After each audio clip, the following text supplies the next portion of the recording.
And we are done with the discipleship series. And today is a start of a new series, the Keys of Christian Living series.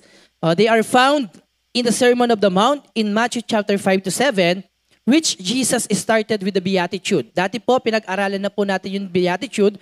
And today, let us study about prayer. Ano nga po ang sinasabi ng Biblia at sinasabi ng Panginoon patungkol po sa pananalangin? And my question to you, my friend, what is the purpose of prayer? Bakit nga ba tayo nananalangin? And what is the intention of your heart whenever we pray? So today, allow me to share with you the message entitled "A Prayer, the key to Intimacy." And makikita po ito in Matthew chapter 6, verses 5 to 15. Ang sabi po ng verse 5, "And when you pray," sabi mo sa katabi mo, "when you pray." O hindi po siya if you pray, it's when you pray. No, ang nagsasalita po diyan, it's the Lord Jesus Christ, no? "And when you pray, do not be like the hypocrites, for they love to pray standing in the synagogues and on the street corners to be seen by others." Ang sabi po ng Biblia, kapag daw tayo ay nananalangin, hindi po tayo maging katulad ng mga hypocrites. Na kung saan sila ay nanalangin, they love to pray. No? Saan po? Sa mga synagogues, sa public places, and even in the corners of the streets. The reason? To be seen by others. Amen? And then ang sabi pa po niya dito, "Truly I tell you, they have received their reward in full." In verse 6, "But when you pray," sabi mo sa tabi mo, when you pray. Ayan ha, mananalangin na tayo ha. "Go into your room, close the door, and pray to your Father who is unseen. Then your Father who sees that is done in secret will reward you." Kanina po, nananalangin sila, they are praying para po makita ng mga tao, to be seen by other people. But in this case po, ang sabi po ng Panginoon, every time that whenever we pray, dapat po sa private room daw po. At yung audience mo hindi nakikita. Our Father, our God who is unseen. But He who is unseen can see what we are doing in secrets. Amen? Next verse. "And when you pray," yan na naman po, no? Sabi mo sa katabi mo, when you pray. Parang kilala tayo ng Panginoon, no? Kilala yata tayong hindi nananalangin. Paulit-ulit na sinasabi ni Lord na, when you pray, no? When you pray, do not keep on babbling like pagans, for they think they will be heard because of their many words. So whenever you pray, ang sabi po ng Biblia, do not pray, no? Yung parang babbling. Ang sabi po ng ibang translation, pag sinabi pong babbling like pagans, do not use vain or meaningless repetitions. Yung mga panalangin po na paulit-ulit, but they are vain, no? Meaningless, walang katuturan. Ang sabi po ng Holman Christian Standard Bible, when you pray, don't babble like the idolaters. Mas matindi po, no? Sa ibang translation, ang sabi po doon sa pagan, Gentiles. But in other translation, it was translated as idolaters. No? So merong idolatry po. No? So mga religious people po talaga. "For they think they will be heard because of their many words." In verse 8, "Do not be like them, for your Father knows what you need before you ask Him." In verse 9, "This then is how you should pray. Our Father in heaven, hallowed be your name. Your kingdom come, your will be done, on earth as it is in heaven. Give us this day our daily bread, and forgive us our debts, as we also have forgiven our debtors. And lead us not into temptation, but deliver us from evil." One, nakala ko from evil, amen. Sasabihin ko sana, good morning class eh. Kasi po sa eskwelahan, no? Kung 8 po yung subjects po natin, 8 beses po tayo nagpipray ng Our Father. And in verse 14, "For if you forgive other people when they sin against you, your heavenly Father will also forgive you. But if you do not forgive others their sins, your Father will not forgive your sins." nagtataka po ako, magmula po kanina sa verse 5, all about prayer po yung binabanggit. And then all of a sudden, pagdating po ng verse 14, unti-unti nagkaroon po ng transition, and then napunta po sa forgiveness. Mamaya po, makikita po natin bakit sinasabi po ng Biblia sa atin that as God forgives us, we have also to forgive others. Now, in this passage po, ang alam po natin, makikita po natin dito, it's all about prayer. But you know what, people? It is not just about prayer. Actually, it is about an intimacy. Amen? That is why our topic for today is all about prayer, the key to intimacy. Amen? Excited ka na ba? Tanungin mo katabi mo. Excited na bang manalangin yan? So ano po bang ibig sabihin ng word na intimacy? Tayo po, madalas we can hear the word intimacy like intimate wedding. No? Sino po dito yung nakapag-attend na? Have you ever attended yung tinatawag na intimate wedding? Meron po ba? Siguro mangilan-ngilan po, no? Bakit kaya? Because that wedding is called intimate wedding kasi po hindi lahat invited. No? Kaya nga po, tinawag siyang intimate wedding, kokonti lang po because it is something personal. No? And it is just open doon sa mga closest people sa kanya. No? Usually po kapag intimate wedding, ang nandyan lang po, yung kinakasal, yung pamilya na mga kinakasal, at kung may ibang tao man, yung kanilang mga closest friends. Hindi pwedeng basta-basta na lang pumunta at makikain, kapatid, no? Because that is an intimate wedding. Ganun din po, no? If you have an intimate relationship with one, no, halimbawa, sa boyfriend mo, sa girlfriend mo, or sa asawa mo, kapatid, that is not something to be shared, no? Hindi yan marami kayo. Kasi it is something personal, no? Kasi close relationship po talaga yan, no? And what about intimacy with God? Intimacy with God is a term that is often used to describe a close and personal relationship with God. Take note, it is just not a relationship but a close and personal relationship. It goes beyond merely knowing about God but involves experiencing Him, talking to Him, and listening to Him. It's an intimate connection that is built on love, trust, and a deep respect to our Creator. Kapatid, yung kilala mo yung Panginoon, that you know God, that's one thing. But it's another thing that you have an intimate relationship with God. It goes beyond, no? Deeper relationship po talaga siya. And the purpose of prayer is to develop intimacy with God, no? Kaya po tayo nananalangin kasi gusto po nating ma-develop yung intimacy. Hindi ka nananalangin para sabihin mo lahat na mga gusto mong hingin sa Panginoon, but to develop an intimacy with God. And sa oras pong ito, I just want to share to you, mag-iwan po ako ng 4 na bagay patungkol po sa pananalangin that develops intimacy. Number 1 po, Jesus expects us to pray. Sabihin mo sa katabi mo, nag-e-expect si Lord. Bibiguin mo ba? Dati yon. Hindi na ngayon. So, Jesus said, when you pray, how many times? Actually po, Jesus said, when you pray, 3 times. And He did not say, if you pray. What is the difference between when you pray and if you pray? Pag sinabi po natin when you pray, it is something po na ine-expect ng Panginoon na ginagawa po natin talaga. Na kahit hindi ka bantayan, ginagawa po natin ang pananalangin.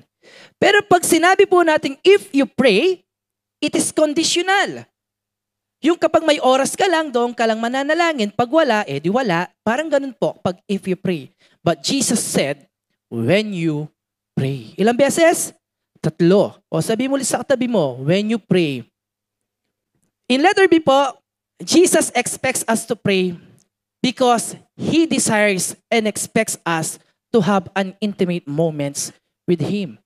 Kasi po, bakit nag-e-expect po ang Panginoon na manalangin ka? Ine-expect ba ng Panginoon, ay ito, mananalangin to, sigurado ako may hihingi nito. Ganun po ba? No. Kaya nga ine-expect ka ng Panginoon na manalangin kasi ang gusto niya magkaroon kayo ng quality time. He wants to have a quality time with you and spend time, an intimate moment to you. Amen po? So, let us keep in our mind that when we pray, hindi lang po yung nananalangin ka na humihingi. Kailangan ka mag-spend ng time para sa Panginoon. Nang sa ganon, mas makilala mo ang Panginoon. Amen? Sometimes po kasi tayo, sumusobra na po tayo sa sa mga ginagawa po natin sa mundo. No? Minsan wala na po tayong oras. And sometimes, kung estudyante ka, nauubos yung oras mo sa school works. Kapag working ka naman, nauubos naman yung oras mo sa trabaho. And sometimes, even our ministry, nauubos yung oras mo without you knowing, wala ka na palang time na nagde-devotion. Basta ka na lang nagmi-ministry. Kapatid, that's not the way, no? Ang Panginoon, mas inahanap niya yung personal relationship po sa atin. I hope po tayo, kahit busy po tayo sa mga buhay natin, everyday, nagbibigay po tayo ng oras to have an intimate moment with the Lord. Kasi inahanap po ng Panginoon yon and He expects. Amen po? Next po. The question is, when we pray, no, what would be the right attitude in praying? So there are people na nagpipray naman, but the question, what is their attitude? What is the real intention of the heart? A while ago, we have read in the book of Matthew chapter 6 verse 5, ang sabi po niya, and when you pray, do not be like the hypocrites, for they love to pray standing in the synagogues and on the street corners to be seen by others. Truly, I tell you, they have received their reward in full. No? So, ang tanong, bakit kaya yung mga tao na to, these hypocrites, actually, they are religious people. Pero ang gustong-gusto po nila nananalangin na nakikita ng ibang tao. They love praying in the synagogues and even in the corner of the streets. Ang tanong, paano nangyari yun? Even sa street, nakikita sila nananalangin. In the Jewish tradition, when they have a public prayer, no, parang prayer meeting po, ginaganap po nila yon sa mga sinagoga, sa mga synagogues. At sila po, whenever they have a public prayer, pumupunta po sila doon. Para saan? Not to meet with God, but to meet with people and see them praying. Para mapurihan sila. At makita sila na, napakabanal naman ng taong yun, no? Nananalangin. No, kulang na lang palakpakan po sila. What about yung pong mga nasa corner of the streets? Kasi po, in the Jewish tradition, every 9 a.m. and 3 p.m., nagkakaroon po sila ng pananalangin. They are having their prayer. No? Kahit nasaan sila, at kung ano man yung ginagawa nila, pagdating po ng alas 9 at alas 3, hihinto sila at mananalangin. And these hypocrites, ang ginagawa po nila, sinasadya nila na pag malapit na yung alas 3 tsaka yung alas 9, dapat nasa daan sila at doon sila mananalangin para makita ng ibang tao. Ano pong tawag po doon? Ang tawag po doon, show off. No? So praying should not be for showing off. Hindi lang po para magpakita. Hindi lamang po para magpasikat.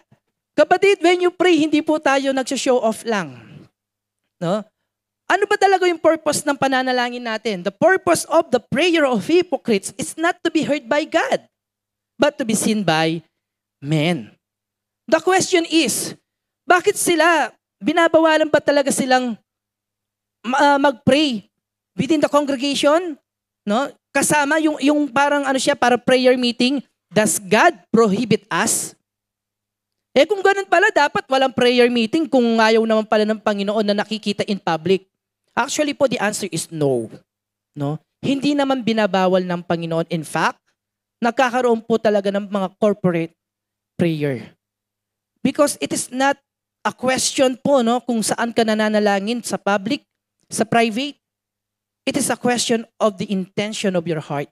Sila po kasi, nandoon sila para makita lang ng tao. Pero tayo, kapag pupunta dito, dapat ang nakakakita sa atin, walang iba, si Lord lamang. Amen? And, ang mali po kasi, Yung iba, na present nga sa mga public or prayer meeting, pero wala silang personal or private prayer. Wala silang personal prayer.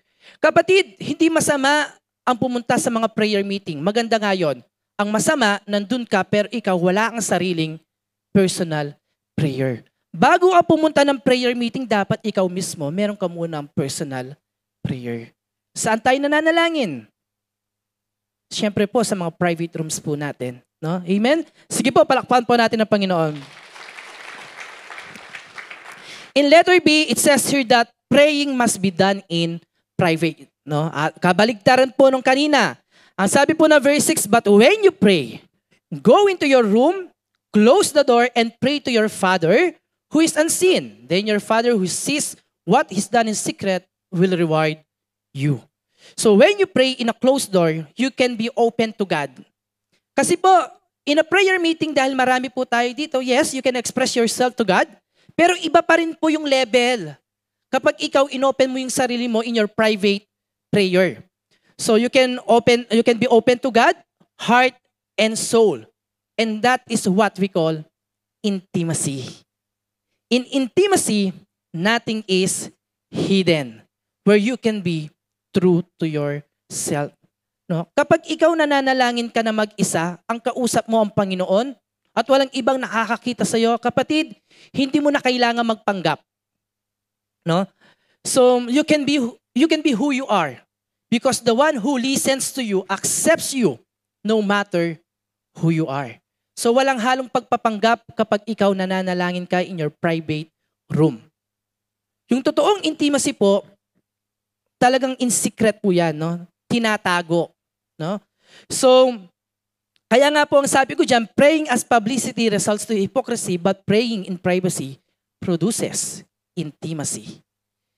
Pangatlo po, ngayon po alam na natin yung right attitude of the heart, no, when praying.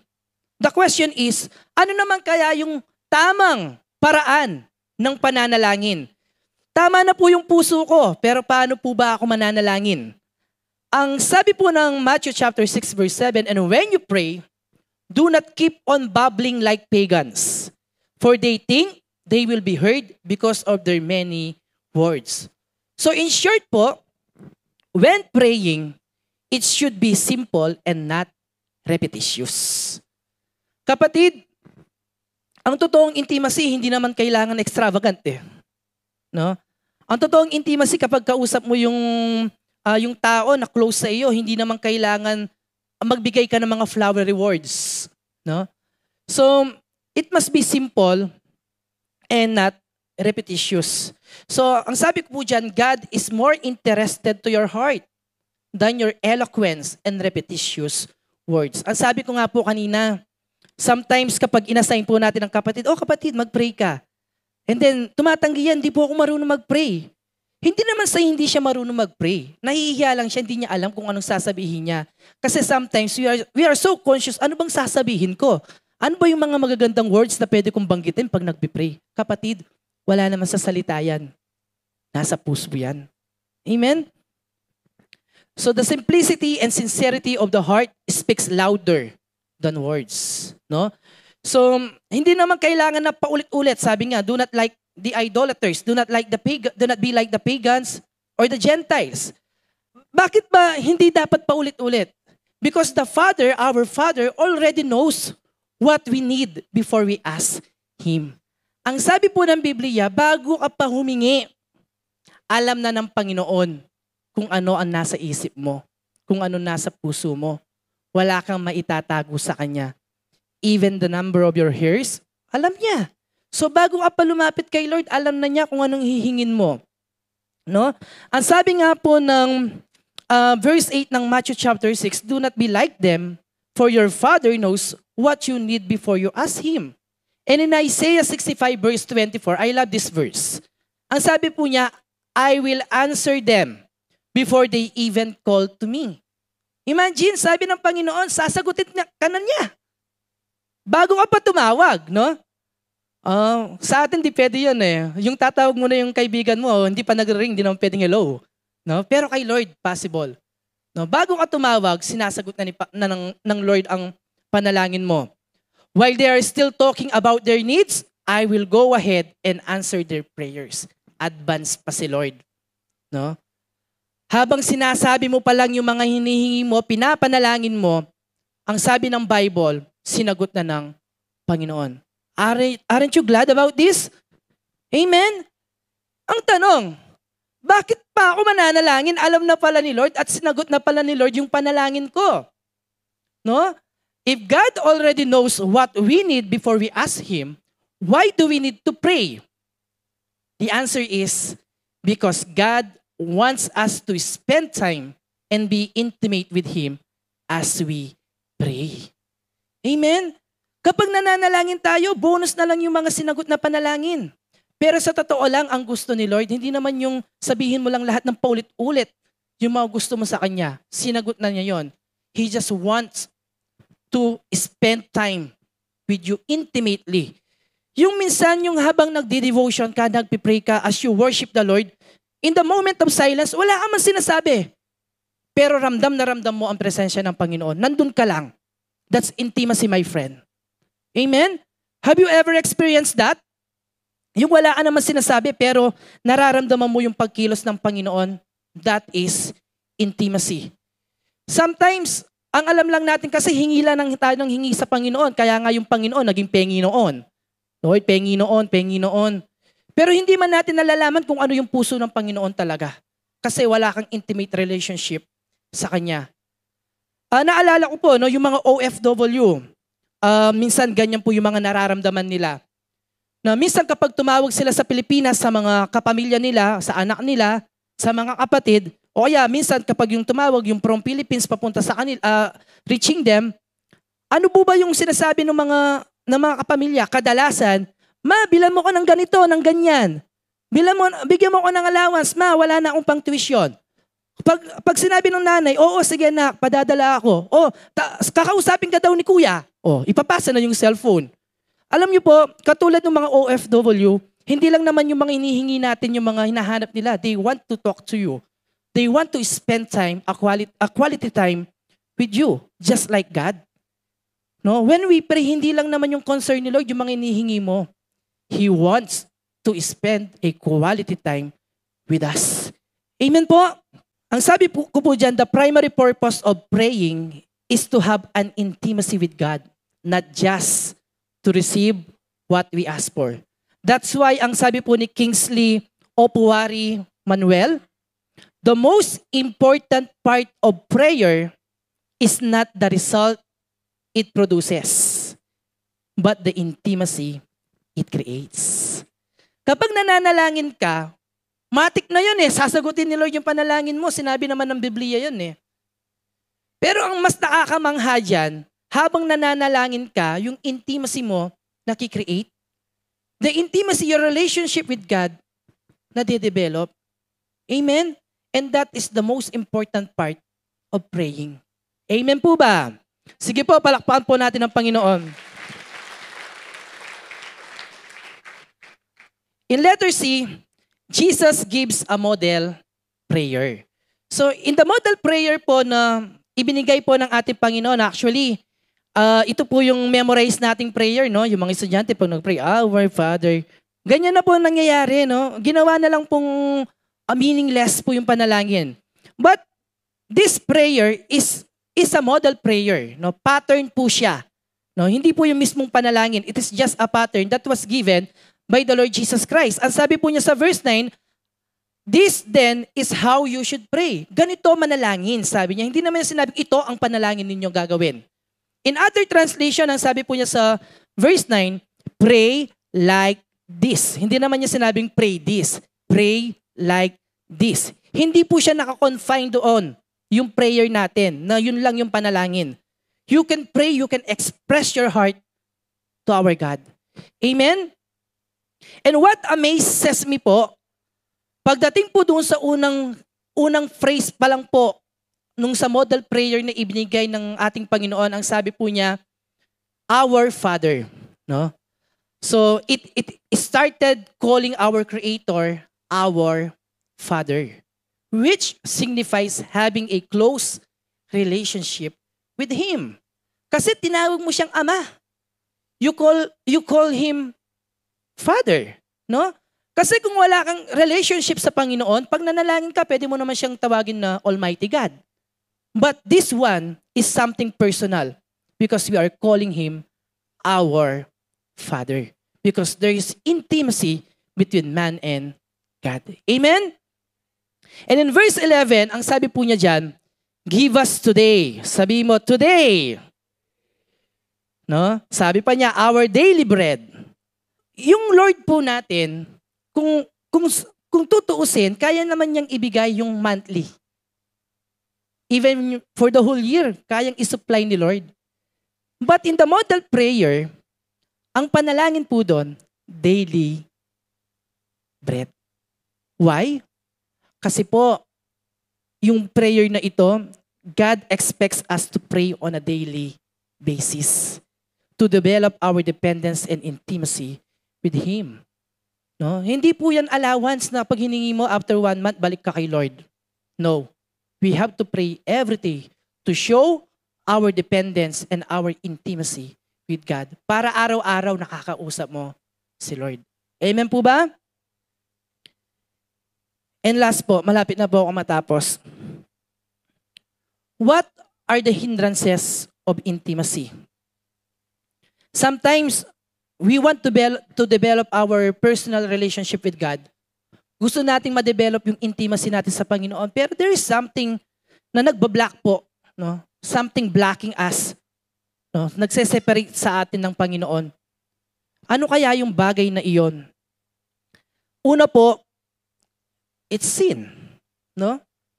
Sometimes, kahit na nagpipray ka na, gustong-gusto mo na, but because of sin that entangles you, para tila bagang napakalayo ng Panginoon. Tila baga na hindi mo siya nararamdaman.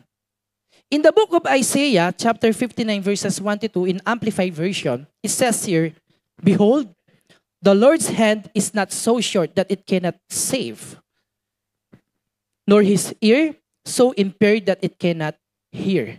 Ang sabi po niya, ang kamay ng Panginoon, hindi po yan maikli. Sa akin lang po yung maikli, no?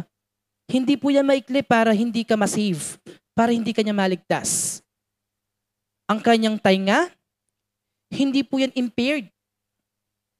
Kaya makalak Lord, para hindi ka niya marinig. Amen?